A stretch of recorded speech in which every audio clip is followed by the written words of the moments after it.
Bonjour les balances, j'espère que vous allez bien. On va découvrir ensemble vos énergies pour le premier semestre 2024.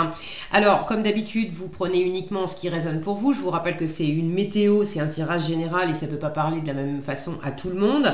Vous pouvez aller consulter également les tirages de votre ascendant et des autres signes de votre thème astral. Ça vous donnera des compléments d'informations à ce tirage. Les jeux qui sont utilisés pour faire ce tirage, c'est le Gregory Scott Tarot et l'oracle communiqué avec son ange gardien. Et pour finir, les emplacements des cartes. Ici, on a la vie active pour ce premier semestre. Alors, la vie active, c'est pas que la vie professionnelle, c'est le travail, mais c'est aussi toutes vos activités que vous avez en dehors du travail. Donc, vie active, vie relationnelle. De la même façon, c'est pas que le couple et le monde amoureux, c'est aussi toutes les relations, donc les amis, la famille, les personnes que vous rencontrez qui gravitent dans votre monde. Votre vie intérieure, donc ça c'est votre relation à vous-même, qu'est-ce qui se passe en vous, comment vous vous sentez pendant ce premier semestre. La force qui vous soutient, le défi pour vous pendant ces 6 premiers mois de l'année, le conseil qui vous est donné et un message des anges gardiens. Alors, on y va. Vous avez le 10 de denier dans la vie active, le 8 d'épée dans la vie relationnelle, le 5 d'épée dans la vie intérieure, le 9 de coupe en force, le chariot en challenge et le pendu en conseil. Ok, alors dans la vie active, ça va bien. Il y a de l'abondance, ça marche bien, les affaires marchent bien, le travail marche bien, les projets que vous entreprenez, ça se bâtit, ça se construit, peut-être même d'ailleurs pas tout seul. C'est peut-être, si mon focus voulait bien participer, voilà. Le 10 de denier nous parle de famille. Alors, est-ce que c'est le patrimoine familial, des projets que vous faites, des activités que vous avez avec la famille? Et ça peut être l'entreprise aussi, donc l'environnement qui est comme une famille dans le sens où on est plusieurs personnes et puis on a un socle commun, on a des intérêts communs, on partage des activités communes. Donc ça peut représenter l'entreprise avec les collègues, ça peut représenter une association dans laquelle vous œuvrez et là vous avez les autres bénévoles avec lesquels vous travaillez régulièrement. Ça peut être aussi les gens avec qui vous faites votre groupe de musique ou des gens avec qui vous faites du sport. Bon, mais il y a cette notion d'être ensemble, de bâtir ensemble, de créer ensemble, de mener des affaires ou d'avoir des activités ensemble et ça se passe bien. Le 10 de denier, c'est beaucoup d'abondance. Là, j'ai la main d'un peintre qui est en train de... Si ça veut bien, non, ça veut pas. Bon, je pense que vous l'aurez vu, la main d'un peintre qui est en train de peindre cette toile. Donc il y a aussi vous êtes très investi, j'ai l'impression, dans votre vie active. Vous avez un idéal. Il y a quelque chose que vous êtes en train de mener à bien. C'est pour vous, mais c'est pas que pour vous. C'est aussi pour d'autres personnes. Donc, pareil, est-ce que c'est pour la famille, pour l'entreprise? Bon, mais il y a un idéal et à plusieurs. Donc les affaires sont quand même florissantes, financièrement ça marche bien, si c'est pas que financier, matériellement, et puis au niveau des valeurs, ça nourrit vos valeurs, donc la valeur que vous vous accordez à vous, aux gens, aux choses, ce qui a de la valeur pour vous, le matériel, tout ce qui est ressources matérielles, donc les outils dont on pourrait avoir besoin, je parlais de musique, les instruments de musique ou des choses comme ça. Toutes les choses dont on peut avoir besoin matériellement pour mener à bien ces projets, vous avez tout ce qu'il vous faut. Et si vous ne les avez pas vous-même directement, il y a des gens autour de vous qui ont ces ressources et qui vous les prêtent, qui vous les donnent, qui vous les offrent. Bon. Il y a quelque chose aussi de l'ordre de la lignée, du patrimoine. Alors pour certains, il y a des projets immobiliers. Pour d'autres, il y a quelque chose, une forme d'héritage. C'est-à-dire que vous transmettez, vous êtes très actif pour continuer dans la lignée de personnes qui ont bâti, qui ont créé, qui ont fait avant vous. Et quelque part, vous reprenez le flambeau, vous continuez pour pouvoir transmettre aussi après. Ok, donc vie active, vous êtes bien occupé, vous êtes bien entouré, ça se passe bien, c'est abondant. Vie relationnelle, alors vie relationnelle, ça vous chahute un peu. Pour moi, ça fait écho, il y a une résonance avec votre vie intérieure.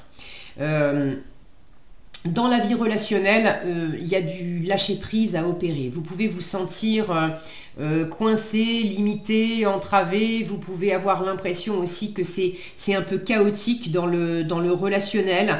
Vous pouvez avoir l'impression aussi qu'il y a des relations qui vous échappent. De ne pas arriver à maîtriser, à contrôler. En même temps, est-ce qu'on peut contrôler une relation? C'est pas forcément ce qu'il y a de plus judicieux. Mais là, avec le 8 d'épée, on est dans la confusion, on ne sait pas trop comment s'y prendre. Et puis toutes ces épées qui représentent les idées, les pensées, la communication aussi, c'est fouillis. Donc vous savez pas trop où vous en êtes dans le relationnel, vous savez pas trop comment aborder le relationnel. Il y a le relationnel qui vous échappe, où on essaye de communiquer, on essaye d'avoir du lien et on n'y arrive pas. Donc il y a les relations qui sont en train peut-être de se déliter. On se lâche, on n'arrive plus à être en communication, à être en lien, au moins pour ce semestre-là, hein. Et puis il y a peut-être les nouvelles relations qu'on aimerait tisser, il y a des mains qui se tendent, mais vous avez du mal à les attraper. Vous ne savez pas trop. Est-ce que j'y vais, est-ce que j'y vais pas, est-ce que je peux, est-ce que c'est fait pour moi? Alors c'est en résonance avec votre vie intérieure. Vie intérieure, vous avez le 5 d'épée.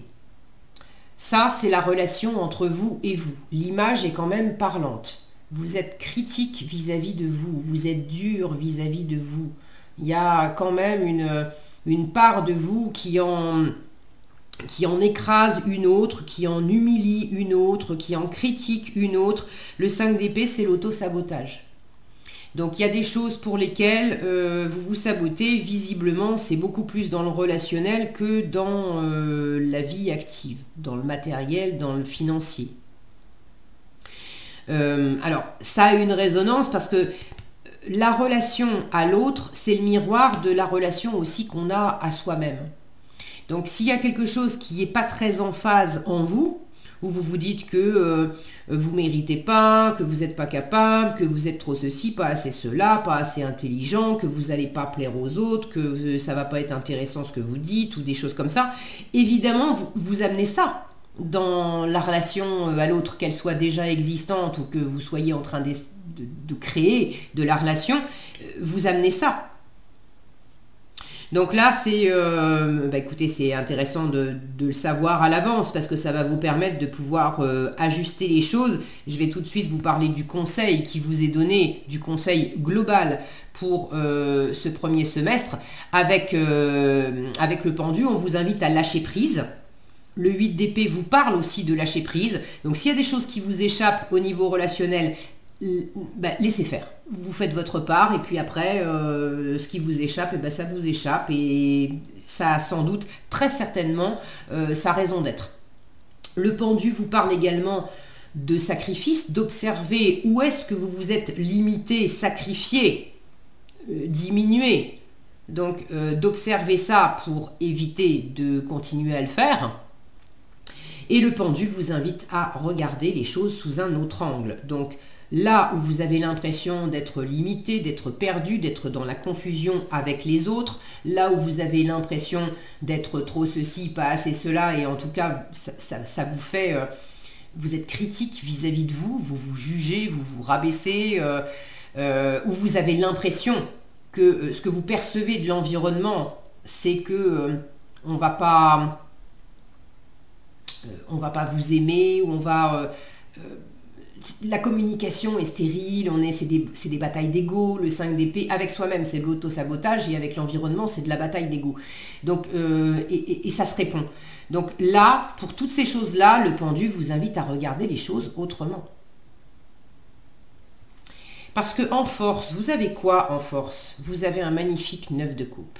Le 9 de coupe, c'est le plein bonheur, par moi-même, pour moi-même. C'est le fait de d'exaucer tous mes vœux. Là, on a une femme enceinte, donc qui me montre que vous, Balance, vous êtes... alors peut-être que certaines d'entre vous attendent un enfant pendant ce premier semestre. Auquel cas, mes félicitations, c'est un grand bonheur qui vous attend. Mais pour moi, c'est beaucoup plus des projets de vie, des projets concrets, cette fameuse vie active qui est très abondante. On retrouve l'abondance de bonheur en force. Avec cette femme enceinte, vous êtes en train de couver, de préparer, de travailler à matérialiser des choses qui vous font vraiment, vraiment, vraiment plaisir. Et vous avez un environnement autour qui vous soutient, qui est là pour vous. Le 9 de coupe, c'est pas une carte qui parle au premier abord de la famille, d'être ensemble, etc. et d'avoir un plein bonheur qu'on partage avec les autres. Ça, c'est le 10 de coupe. Mais le 9 de coupe, c'est le plein bonheur par moi-même, pour moi-même, mais ça ne veut pas dire que je suis seule. Donc là, on vous montre... l'image est parlante, cette femme, elle est enceinte. Il y a qu'elle qui peut porter le bébé. Donc c'est vraiment cette notion de par moi-même et pour moi-même, d'autonomie. Mais c'est pas pour autant qu'elle est seule. Et il y a un environnement qui la soutient, qui l'applaudit. On a cette notion de fidélité avec le chien à côté, d'apothéose avec toutes ces couleurs et ce feu d'artifice dans le ciel. Donc il y a vraiment de très belles choses. Et là où dans votre vie intérieure, vous avez sans doute tendance à être dur avec vous, en force, on vous dit tu veux pas être un peu plus gentille avec toi? Parce que tu as déjà réalisé tant de belles choses que ton environnement reconnaît, que ton entourage reconnaît, alors tu pourrais peut-être le reconnaître aussi, et puis tu es en train de préparer de belles choses. Et ces belles choses que tu es en train de réaliser, on l'a dit, c'est pas que pour vous, c'est pas que tout seul, c'est aussi pour un bien commun avec d'autres personnes. Alors si vous êtes dans cette attitude, dans cette vibration vis-à-vis de vous, ce que vous allez insuffler dans la relation et dans le faire ensemble, ça va être aussi des énergies qui vont être dures. Donc si l'environnement vous soutient, soutenez-vous vous-même aussi. Le 9 de coupe vous dit tu peux réaliser tes rêves. Crois en toi. Au lieu de te saboter, crois en toi. Au lieu d'être dur avec toi, apporte-toi cette douceur. Le challenge, le chariot me montre que vous avez un peu du mal à croire en la réussite. D'où ce sabotage. Mais ici, on vous dit que bien sûr que si. Bien sûr que si, c'est à ta portée. Donc le chariot en défi, peut-être un peu du mal à vous mettre en route aussi. Alors est-ce que c'est symbolique, est-ce que c'est réel, à vous mettre en route pour initier un projet, quelque chose, parce que vous vous minimisez, parce que vous vous racontez que ça va être compliqué ou je sais pas quoi d'autre. Ça peut être une difficulté à bouger littéralement, c'est-à-dire à déménager, à partir en vacances, à voyager, à changer de travail. Bon, pour certains, vous avez la possibilité, mais vous avez du mal à vous mettre en route. Pour d'autres, c'est de toute façon un changement de travail, un voyage, une mutation, des déplacements, etc. qui vous arrivent. Et ça c'est vécu comme un challenge. Parce que ça vous déstabilise, parce que ça vous sort de votre zone de confort. Moi, j'ai plus l'impression que c'est avant tout au niveau de l'état d'esprit. Le chariot qui me parle de réussite, j'ai pas la sensation qu'il soit en challenge parce que vous n'allez pas réussir. Sinon, j'aurais pas un 9 de coupe en force. Le 9 de coupe, je vous rappelle, vous dit que vous réalisez vos vœux les plus chers. Donc, c'est pas une question de pas réussir. En revanche, d'avoir l'impression que vous n'êtes pas à la hauteur ou que vous n'allez pas réussir ou d'avoir du mal à vous lancer, à vous mettre en avant parce que vous vous minimisez, parce que vous êtes critique vis-à-vis de vous, ça oui. Et il peut y avoir aussi un côté un peu chaotique avec le chariot, où le lundi on part à droite, le mardi on part à gauche, et bon, c'est pas, la route n'est pas bien droite. Bon, c'est un défi, d'accord? C'est pas une barrière qui vous dit c'est pas bien, faut surtout pas y aller, etc. C'est de vous dire là, ça va être un peu plus compliqué. Donc il y a des moments où la route va pas être très droite, ça va être un peu chaotique, ok, mais en force, on vous dit prends aussi ton temps de revenir, de te recentrer. Regardez comme elle a les mains sur son ventre. Là, c'est une invitation en force. Dans des moments où vous vous sentirez bousculé, dans des moments où vous vous sentirez raide vis-à-vis de vous, ou peut-être même vis-à-vis de l'environnement aussi, pose-toi, recentre-toi sur ce que tu es en train de porter, de couver, d'incuber, de préparer. Recentre-toi là-dessus. Et recentre-toi sur le pourquoi. Pourquoi tu as initié ça? Pourquoi tu fais ça? Pourquoi ça te tient à cœur? Et c'est vraiment un pourquoi de plaisir, un pourquoi de partage, un pourquoi de satisfaction émotionnelle avant tout. C'est pas simplement un résultat matériel au bout du compte. Il y a vraiment une dimension d'épanouissement intérieur, d'amour, de sensibilité. En vous recentrant sur ce pourquoi profond, sur ce qui vous anime, ça va adoucir le reste. Et donc, c'est comme ça que vous allez pouvoir suivre le conseil du pendu, de vous libérer aussi, de voir comment vous vous limitez, de voir comment vous vous sacrifiez et d'observer les choses sous un autre angle, au lieu de les prendre sous cet angle-là, de les prendre sous cet angle-là, et tout de suite, les choses sont plus cool. Il y a peut-être aussi un besoin avec le pendu, on peut vous donner le conseil de savoir faire une pause ou de savoir faire des pauses quand vous avez l'impression qu'il y a trop de pression, que c'est trop, vous voyez la tornade là, qu'il y a trop de choses à faire, que vous êtes dans une confusion, que vous ne savez plus où, quand, comment, et bien faites une pause. Sachez vous arrêter, sachez vous ressourcer aussi au sein de votre famille ou de vos amis ou dans un environnement où vous vous sentez pleinement vous-même pour recharger vos batteries. Ok?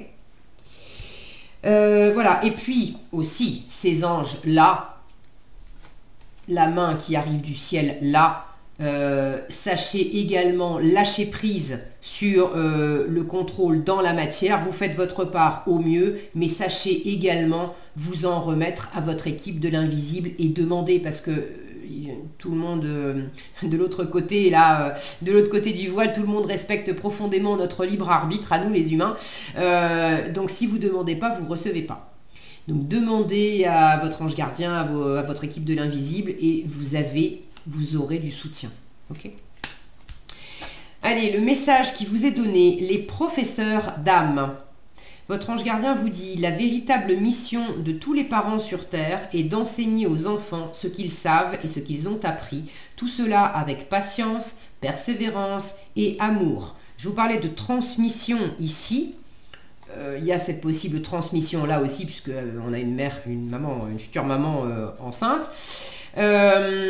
Donc il y a peut-être quelque chose à transmettre. C'est pas nécessairement familial, mais du savoir à transmettre. Ces êtres qui croisent ton chemin, du plus petit enfant au plus grand adulte, ont tous une raison de se trouver sur ta route. Écoute-les sans les juger. Je vous parlais de critique là. Écoute-les sans les juger, car ils ont des réponses pour toi. Donc même s'il y a des choses qui sont un peu délicates du point de vue relationnel et que vous pouvez vous sentir jugé, critiqué, ou vous sentir très critique et dur vis-à-vis de votre environnement, souvenez-vous que ces personnes, elles ne sont pas là pour vous enquiquiner. L'univers les a mis sur votre route pour qu'elles vous apprennent des choses. Voilà ce que j'avais pour vous les balances. J'espère que cette vidéo vous sera utile. Si elle vous a plu, je vous invite à la liker, la partager, la commenter. Et pour être averti quand je publie de nouvelles vidéos, il suffit de vous abonner et d'activer la cloche des notifications. Prenez bien soin de vous. Je vous souhaite évidemment un très beau premier semestre 2024. Prenez bien soin de vous et je vous dis à bientôt dans un prochain tirage.